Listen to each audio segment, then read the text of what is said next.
Hai, Assalamualaikum warahmatullahi wabarakatuh. Welcome to File 21.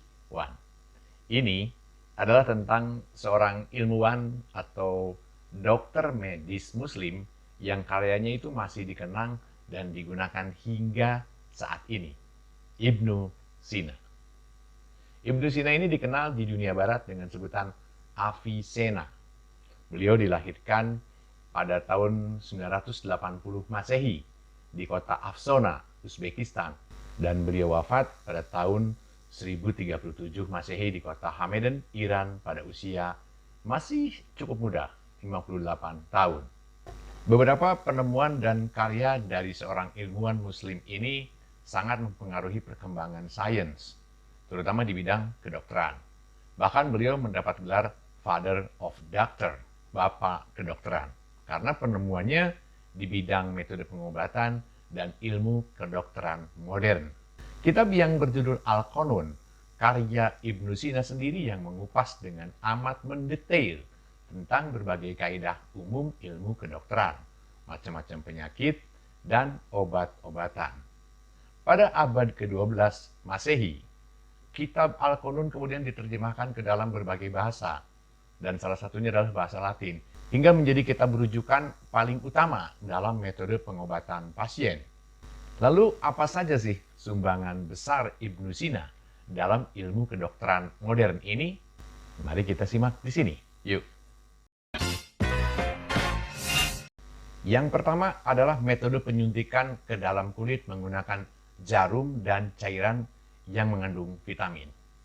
Metode penyuntikan dengan jarum ini pertama kali ditemukan oleh Ibnu Sina sendiri. Beliau mengamati dan bereksperimen serta menganalisis prosedur yang benar dan resiko gagalnya bila tidak sesuai dengan prosedur yang benar. Dengan ketajaman analisisnya, beliau dengan yakin menemukan prosedur yang tepat bagaimana caranya menyuntikkan hingga menembus ke bawah kulit dengan aman. Selain itu, cairan obat di dalam suntikan juga menggunakan bahan-bahan herbal yang mengandung vitamin agar membuat tubuh cepat sehat. Nah, penemuan bahan-bahan herbal yang mengandung vitamin ini juga tercatat dan menjadi bahan rujukan otentik di dalam paper-paper obat-obatan di dunia. Selain itu, alat-alat medis wajib disterilisasi sebelum digunakan. Dilansir dari World Health Organization atau WHO, setiap dokter wajib melakukan sterilisasi dan menjaga kebersihan terhadap alat-alat suntik maupun alat-alat medis lainnya. Tujuannya agar tidak membahayakan pasien maupun para dokter.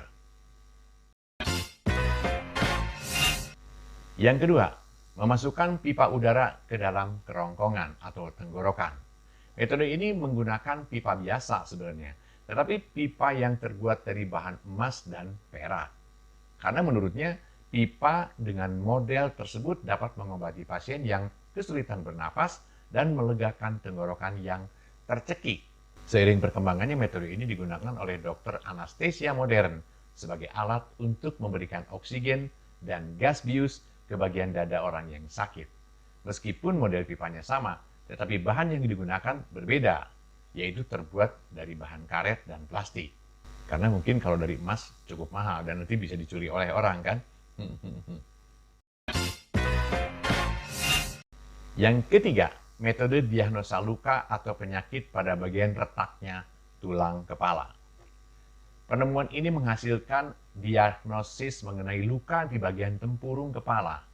Hasil analisis Ibnu Sina berhasil menemukan esensi ilmiahnya bahwa tempurung kepala itu tidak akan bisa melekat lagi jika pecah atau retak selain tulang di bagian tubuh lain. Kemudian Ibnu Sina membagi dan menjabarkan hasil diagnosanya bahwa tempurung kepala yang pecah dapat dibagi menjadi dua bagian.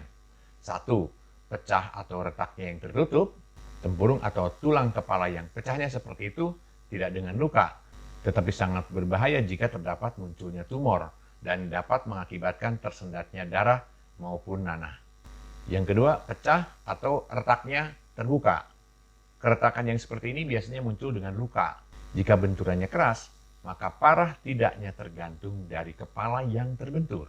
Yang harus dilakukan oleh dokter adalah dengan mengamati lukanya, apakah luka tersebut hanya kena pada kulit atau sampai ke tulang. Tak lupa juga untuk memperhatikan kondisi yang dirasakan oleh pasien.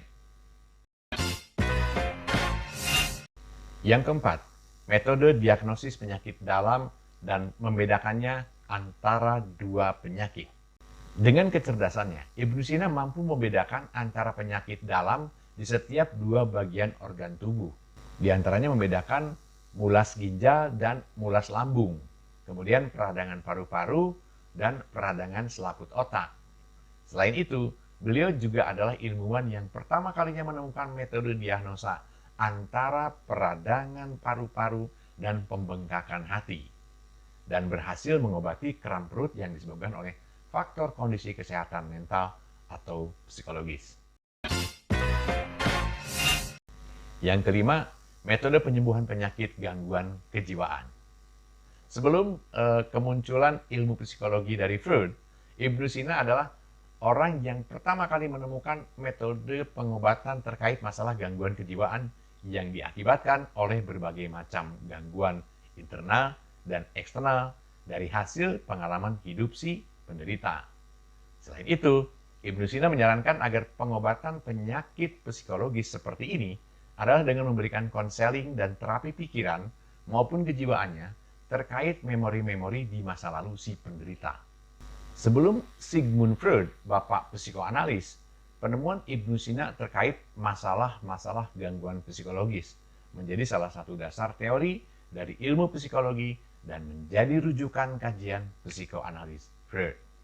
Andai saja penemuan beliau pada saat itu tidak diwariskan dan tidak diperkenalkan kepada umum, boleh jadi para dokter di zaman sekarang pun akan kesulitan mendiagnosa suatu penyakit dan kekurangan alat-alat medis yang canggih maupun obat-obatan yang dapat membantu pekerjaan dokter. Apabila dokter kesulitan dalam mengobati pasiennya, boleh jadi kemungkinan besar si pasien tidak akan tertolong lagi. Penemuan Ibnu Sina ini sangat berarti untuk kita semua. Semoga di masa yang akan datang ada generasi yang memiliki kecerdasan seperti beliau. Sekian dari saya, semoga bermanfaat. Assalamualaikum warahmatullahi wabarakatuh. Bye-bye.